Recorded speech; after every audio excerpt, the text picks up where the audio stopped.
Bismillahirrahmanirrahim. Assalamualaikum warahmatullahi wabarakatuh. Salam sejahtera untuk kita semua. Baik teman-teman, pada kesempatan ini saya akan menjelaskan bagaimana cara menentukan beban awal ketika kita ingin melakukan latihan beban dengan menggunakan beberapa referensi, diantaranya adalah 1 repetisi maksimal atau sering disebut dengan 1RM. Di sini perlu kita ketahui bersama bahwa untuk melakukan latihan beban perlu pemahaman prinsip dengan bagaimana cara menentukan beban awal. Di sini ada beberapa referensi dan mungkin teman-teman juga mempunyai referensi lain bagaimana cara menentukan beban awal. Di sini ada yang pertama adalah sesuai dengan berat badan.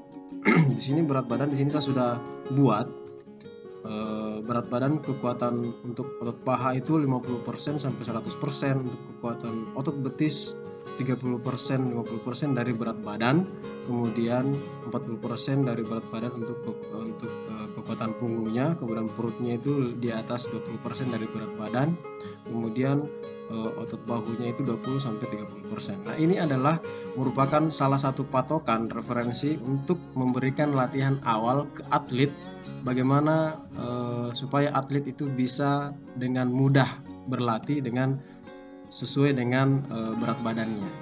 Nah, referensi lain ada juga bisa kita gunakan dengan 1RM. 1RM itu ada banyak cara, ada banyak referensi yang bisa teman-teman dapatkan di beberapa buku, internet dan sebagainya. Di sini hanya beberapa yang saya sampaikan. Yang pertama itu adalah 1 RM dengan cara melakukan gerakan sampai kemampuan maksimal. Nah, ini kita lakukan latihan dengan secara manual, berlatih mengangkat beban sesuai dengan kemampuan hingga mencapai 1 repetisi maksimal. Maka di situ kita akan mengetahui berapa kemampuan repetisi maksimalnya. Kemudian 1RM, untuk mengetahui 1RM dengan formula, di sini saya punya rumus. Di sini yang akan saya tekankan untuk mempermudah teman-teman sekalian bagaimana cara menentukan 1RM. Nah, kalau yang metode pertama ini sangat sulit digunakan. Nah, di sini ada metode gampang dengan menggunakan formula.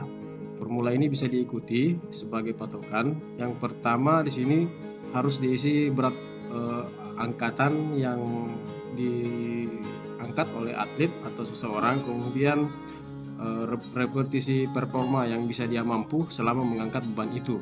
Kemudian kita masukkan dalam kalkulasi atau kalkulator dengan rumus seperti ini. Ya, kita ambil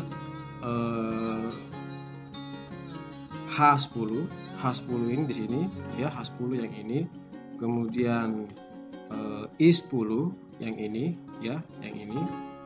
Ya, jadi rumusnya itu sama dengan H10 dikali dengan I10 dikali dengan 0,0333 balas kurung, kemudian ditambah dengan H10 ditambah dengan kemampuan jumlah beban yang diangkat.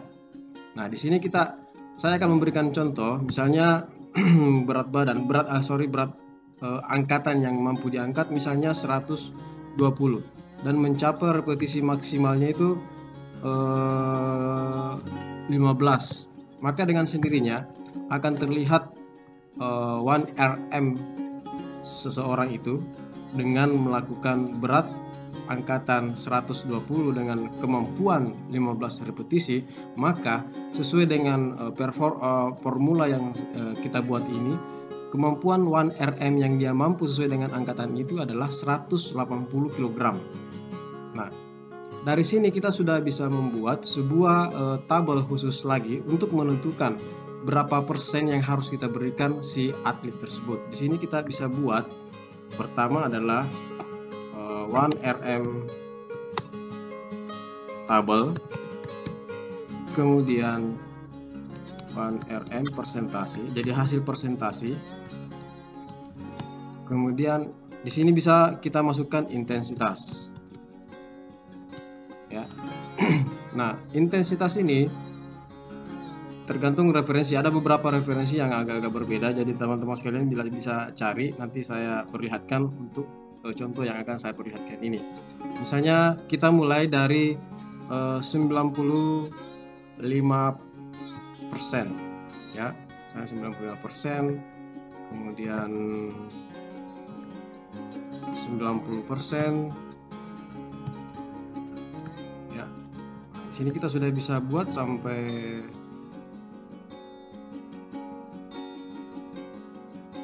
10% juga bisa, atau ke 20% saja ya, sampai 30%. Oke, 40%.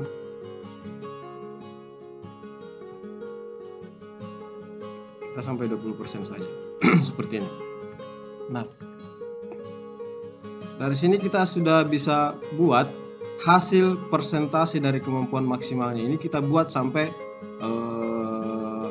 angka-angka persen yang kita sudah buat ini. Nanti kita akan masuk berapa kemampuan setelah kita persentase ya.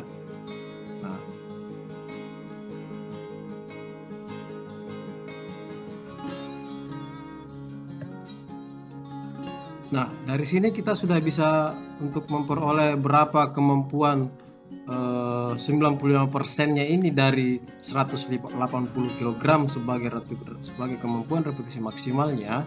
Maka 95% dari 180% itu adalah kita sisa kali, kita masukkan rumusnya, sisa kali H14 dikali J10, maka akan terlihat 95% dari 180 itu adalah 171 kg. Nah, teman-teman sekalian sisa mengcopy ke bawah ini ya. Nah, ini sudah selesai. Jadi kita kalikan berapa persen kemampuan dari satu repetisi maksimal ini. Jadi teman-teman sekalian sisa masukkan dalam tabel, dikalikan berapa yang kita inginkan, persentase yang kita inginkan dengan kemampuan 1 RM-nya. Nah, teman-teman sekalian, setelah kita membuat hasil persentase dari kemampuan maksimal ini, maka kita bisa bagi sesuai dengan intensitas yang kita inginkan. Kita masukkan saja, kalau yang sesuai teori yang saya dapatkan itu di sini itu adalah 30 ke bawah itu ringan,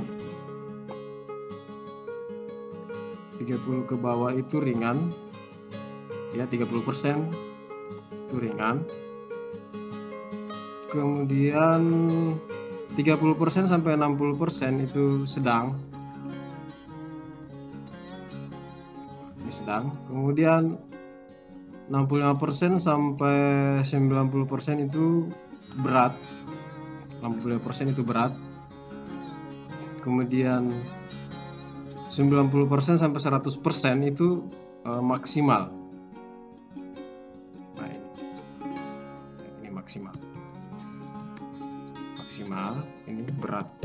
Jadi ini sudah saya buat persentasenya. Sisa teman-teman cari referensi lain lagi supaya bisa lebih dijadikan sebagai patokan dan lebih bisa dipahami lagi.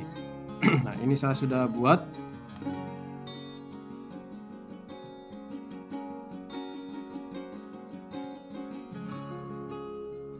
Nah, dari sinilah teman-teman sekalian ketika ingin melatih atlet yang sudah terlatih ataupun bukan terlatih, bisa menggunakan tabel persentase RM dengan metode seperti ini. Misalnya saya rubah dari kemampuan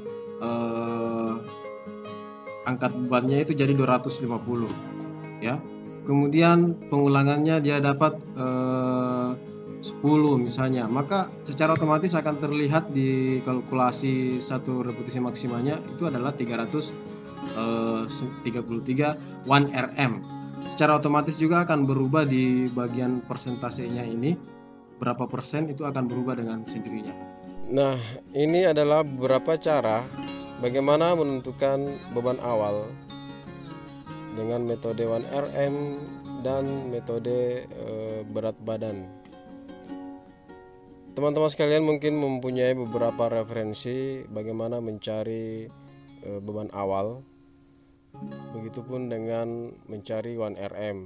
Banyak referensi di internet ataupun beberapa buku. Silakan teman-teman sekalian gunakan. sebelum memberikan metode ini 1RM, atlet tersebut harus menguasai gerakan-gerakan yang akan kita berikan.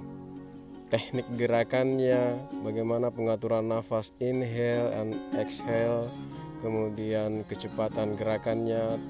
Atlet tersebut harus terlebih dahulu kita memberikan penjelasan supaya dia paham dan terhindar dari cedera. Teman-teman sekalian, saya kira cukup sekian video yang sempat saya buat ini. Ikuti video-video selanjutnya, jangan pernah ketinggalan. Terima kasih, semoga bermanfaat. Wassalamualaikum warahmatullahi wabarakatuh.